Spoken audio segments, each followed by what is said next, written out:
ضلع کپواڑہ کے دو دیہات کنن اور پوشپورہ میں بھارتی قابض فورسز کے ہاتھوں خواتین کی اجتماعی آبروریزی کے دل خراش سانحے کو 33 برس مکمل ہو گئے ہیں۔ بھارتی فوجی افسروں اور اہلکاروں نے 23 فروری 1991 کی رات کو یہاں ایک تلاشی آپریشن کے دوران 8 سے 80 سال تک کی 100 کے قریب خواتین کو اجتماعی آبروریزی کا نشانہ بنایا تھا۔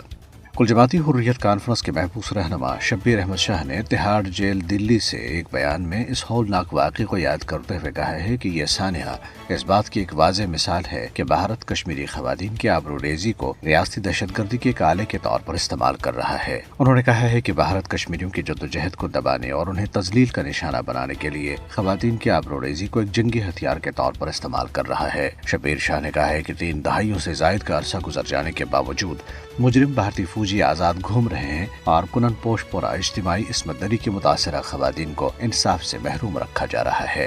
کشمیر میڈیا سروس کے شعبہ تحقیق کی طرف سے جاری کردہ ایک رپورٹ میں کہا گیا ہے کہ کنن پوشپورہ جیسے المناک واقعات کی بنیادی وجہ بھارتی فوجیوں کو armed forces special powers act جیسے کالے قوانین کے تحت حاصل استثناء ہے۔ رپورٹ میں کہا گیا ہے کہ بھارتی فوجیوں نے مقبوضہ جموں کشمیر میں جنوری 1989 سے لے کر اب تک 11,263 خواتین کو بے حرمتی کا نشانہ بنایا ہے، جبکہ اس عرصے کے دوران 22,973 خواتین بیوہ ہوئی ہیں۔ رپورٹ میں مزید کہا گیا ہے کہ کل جماعتی حریت کانفرنس کی سینئر رہنما آسیہ اندرابی، ناہیدہ نسرین اور فہمیدہ صوفی سمیت کم از کم 3 درجن کشمیری خواتین کو حق خود ارادیت کے لیے آواز اٹھانے کی پاداش میں کالے قوانین کے تحت غیر قانونی طور پر قید کر لیا گیا ہے۔ کل جماعتی حریت کانفرنس آزاد جموں کشمیر شاخ نے آج سانحہ کنن پوشپورہ کی برسی کے موقع پر اسلام آباد میں اپنے دفتر میں ایک سیمینار کا انعقاد کیا۔ سیمینار کے مقررین نے کہا ہے کہ بھارت کی تمام تر چیرہ دستیوں کے باوجود کشمیری خواتین کے حوصلے بلند ہیں اور وہ تحریک آزادی میں بڑھ چڑھ کر حصہ لے رہی ہیں۔ انہوں نے عالمی برادری پر زور دیا ہے کہ وہ مقبوضہ علاقے میں بھارتی مظالم کا نوٹس لے اور تنازع کشمیر کو کشمیریوں کی امنگوں کے مطابق حل کرانے کے لیے اپنا کردار ادا کرے۔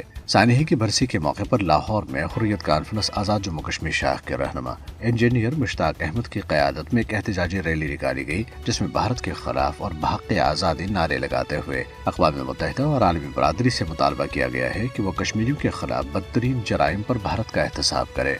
اسلامی تنظیم آزادی جموں کشمیر نے اپنے ایک بیان میں محبوس سربراہ عبدالصمد انقلابی کی مسلسل نظر بندی پر تشویش کا اظہار کرتے ہوئے کہا ہے کہ بھارتی فورسز کی طرف سے حریت قیادت سمیت مقبوضہ جموں کشمیر کے لوگوں کو جیلوں میں ڈالنے اور نظر بند کرنے کی کھلی دھمکیاں تنازع کشمیر کی حقیقت نہیں بدل سکتی۔ گرفتاریاں، چھاپے اور املاک پر قبضے جدوجہد آزادی روکنے کے ہتھ کنڈے ہیں جو کبھی کامیاب نہیں ہوں گے۔